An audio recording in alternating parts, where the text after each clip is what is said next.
Capítulo 9, donde se concluye y da fin a la estupenda batalla que el gallardo vizcaíno y el valiente manchego tuvieron. Dejamos en el anterior capítulo al valeroso vizcaíno y al famoso Don Quijote con las espadas altas y desnudas, en guisa de descargar dos furibusos pendientes, tales que si en lleno se acertaban, por lo menos se dividirían y henderían de arriba abajo, y abrirían como una garganta, y que en aquel punto tan dudoso paró, y quedó destroncada tan sabrosa historia, sin que nos diese noticia su autor dónde se podría hallar lo que de ello faltaba. Causóme esto mucha pesadumbre, porque el gusto de haber leído tan poco se volvía en disgustos de pensar en mal camino que se ofrecía para hallar lo mucho que a mi parecer faltaba de tan asombroso cuento. Parecióme cosa imposible y fuera de toda buena costumbre que a tan buen caballero le hubiese faltado algún sabio que tomara a cargo en escribir sus nunca vistas hazañas, cosa que no faltó a ninguno de los caballeros andantes, de los que dicen las gentes que van a sus aventuras, porque cada uno de ellos tenía uno o dos sabios como de molde que no solamente escribían sus hechos, sino que pintaban sus más mínimos pensamientos y niñerías por más escondidas que fuesen. Y no había de ser tan desdichado tan buen caballero, que le faltase a él lo que sobló al Platir y a otros semejantes.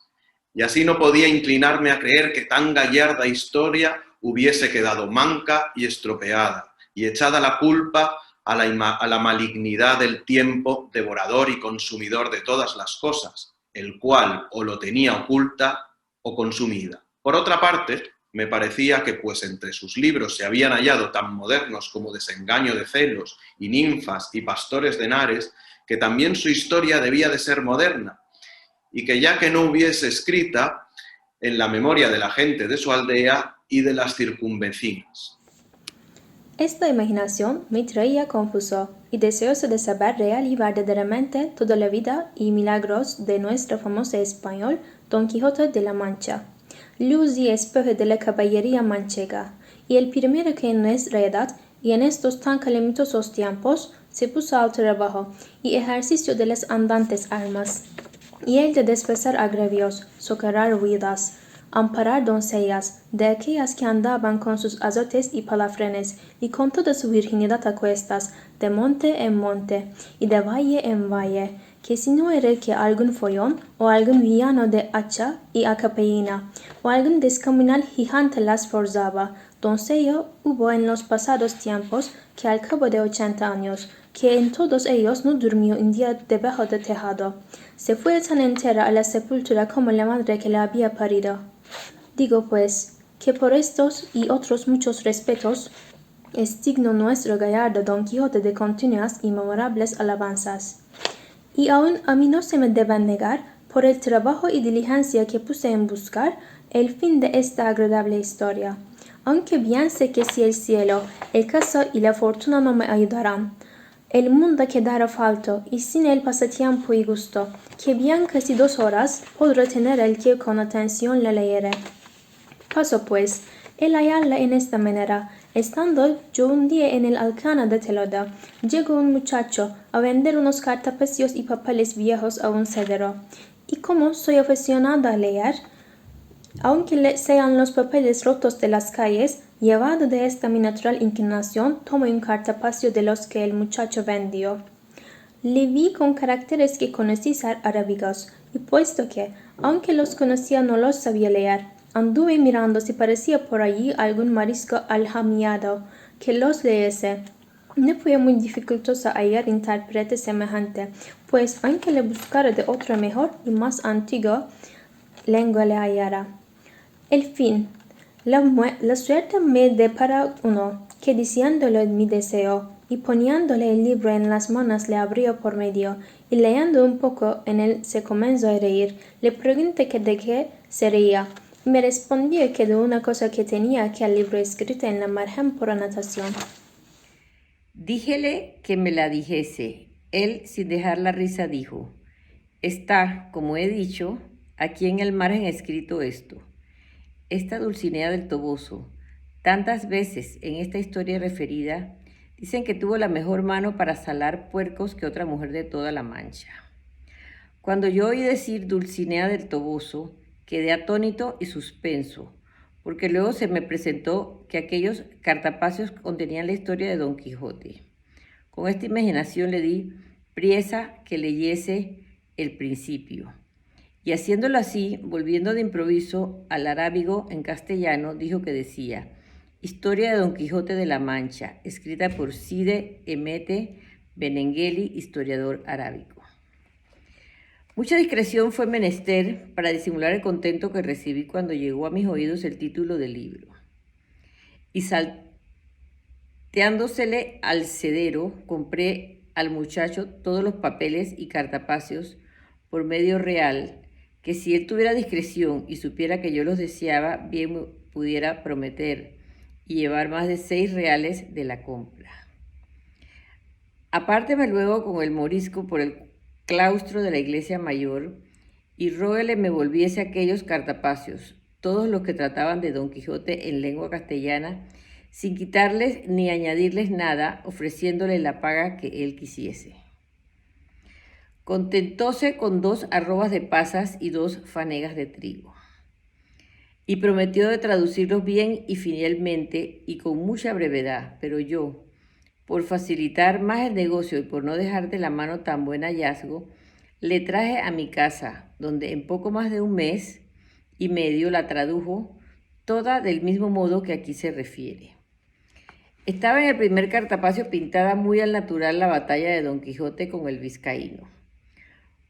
puestos en la misma postura que la historia cuenta, levantadas las espadas, el uno cubierto de su rodela, el otro de la almohada,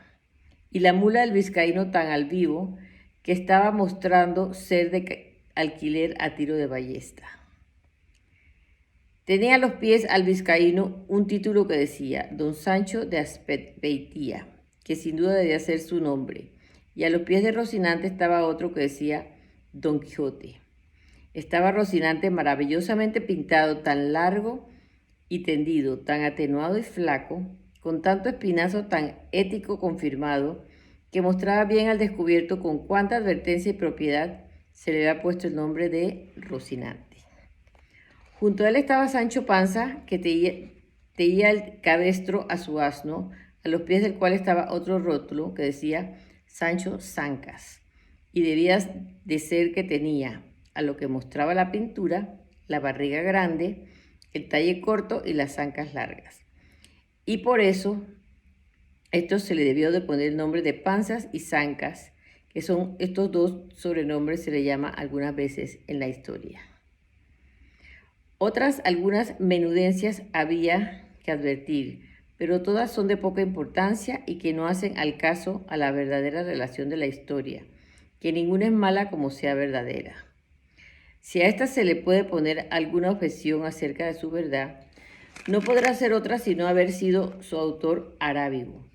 siendo muy propio de los de aquella nación ser mentirosos, aunque por ser tan nuestros enemigos, antes se puede entender haber quedado falto en ella que demasiado. Y así me parece a mí, pues cuando pudiera y debiera extender la pluma en las alabanzas de tan buen caballero, parece que de industrias las pasa en silencio, cosa mal hecha y peor pensada, habiendo y debiendo ser los historiadores puntuales, verdaderos y no nada apasionados, y que ni el interés, ni el miedo, el rencor, ni la afición no les haga torcer del camino de la verdad, cuya madre es la historia, émula del tiempo, depósito de las acciones, testigo de lo pasado, ejemplo y aviso de lo presente, advertencia de lo porvenir. En esta sé que se hallará todo lo que se acertare a desear en la más apacible, y si algo bueno en ella faltare, para mí tengo que por culpa del galgo de su autor, antes que por falta del sujeto. En fin, su segunda parte, siguiendo la traducción, continúa de esta manera. Puestas y levantadas en altos las cortadoras espadas de los 2 valerosos y enojados combatientes, no parecía sino que estaban amenazando al cielo, a la tierra y al abismo. Tal era el denuedo y continente que tenían. Y el primero que fue a descargar el golpe fue el colérico vizcaíno, el cual fue dado con tanta fuerza y tanta furia que, a no volvérsele la espada en el camino, aquel solo golpe fue bastante para dar fin a su rigurosa contienda y a todas las aventuras de nuestro caballero. Mas la buena suerte, que para mayores cosas le tenía guardado, torció la espada de su contrario, de modo que aunque le acertó en el hombro izquierdo, no le hizo otro daño que desarmarle todo aquel lado, llevándole de camino gran parte de la celada con la mitad de la oreja, que todo ello con espantosa ruina vino al suelo, dejándole muy maltrecho. Válgame Dios, ¿y quién será aquel que buenamente pueda contar ahora la rabia que entró en el corazón de nuestro manchego viéndose parar de aquella manera? No se diga más, sino que fue de manera que se alzó de nuevo en los estribos, y apretando más la espada en las dos manos, con tal furia descargó sobre el vizcaíno, acertándole de lleno sobre la almohada y sobre la cabeza, que sin ser parte tan buena defensa, como si cayera sobre él una montaña, comenzó a echar sangre por las narices y por la boca y por los oídos, y a dar muestras de caer de la mula abajo, de donde caera sin duda si no se abrazara con el cuello, pero con todo eso sacó los pies de los estribos y luego soltó los brazos, y la mula, espantada del terrible golpe, dio a correr por el campo y a pocos corcovos dio con su dueño en tierra. Se lo estaba mirando con mucho sosiego Don Quijote, y como lo vio caer, saltó de su caballo y con mucha ligereza se llegó a él, y poniéndole la punta de la espada en los ojos, le dijo que se rindiese, sino que le cortaría la cabeza. Estaba el vizcaíno tan turbado que no podía responder palabra, y él lo pasara mal, según estaba ciego Don Quijote, si las señoras del coche, que hasta entonces con gran desmayo habían mirado la pendencia, no fueran a donde estaba y le pidieran con mucho encarecimiento les hiciera tan grande merced y favor de perdonar la vida a aquel su escudero,